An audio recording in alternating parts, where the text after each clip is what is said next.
നമസ്കാരം. ഇൻസ്റ്റാഗ്രാമിൽ 3.28 ലക്ഷം ഫോളോവേഴ്സുള്ള ഒരു ടീച്ചർ തൻ്റെ 12 വർഷത്തെ സർക്കാർ സ്കൂൾ അധ്യാപനം അവസാനിപ്പിച്ചത് ഒരു റീൽസിലൂടെ. തെലങ്കാനയിലെ ഖമ്മം ജില്ലയിലെ മാമില്ലാഗുഡം സർക്കാർ സ്കൂളിലെ ഇംഗ്ലീഷ് അധ്യാപികയായ ബുക്യ ഗൗതമിയാണ് ഈ കഥയിലെ നായിക. സമൂഹ മാധ്യമങ്ങളിൽ മിന്നിത്തിളങ്ങിയ ഈ താരത്തിന് സ്വന്തം താരപ്പൊലിമ തന്നെ വിനയായി മാറിയതിൻ്റെ കഥയാണിത്.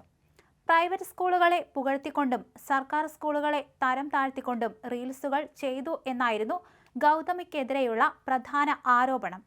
ഇത് ജനുവരിയിൽ സസ്പെൻഷനിൽ കലാശിച്ചു. സ്കൂളിൽ ചെയ്യേണ്ട കടമകൾ നിർവഹിച്ചില്ലെന്നും കുട്ടികളെ പ്രൈവറ്റ് സ്കൂളുകളിൽ ചേർക്കാൻ പ്രോത്സാഹിപ്പിച്ചെന്നും അധികൃതർ കാരണം കാണിക്കൽ നോട്ടീസ് നൽകി. എന്നാൽ റീൽസുകൾ സ്കൂൾ സമയത്തല്ല, വീട്ടിൽ നിന്നാണ് എടുത്തതെന്നും തൻ്റെ ഔദ്യോഗിക ചുമതലകൾ ഒരിക്കലും മുടക്കിയിട്ടില്ലെന്നും ഗൗതമി മറുപടി പറഞ്ഞു. പക്ഷേ ആ മറുപടി അധികൃതർക്ക് തൃപ്തികരമായി തോന്നിയില്ല.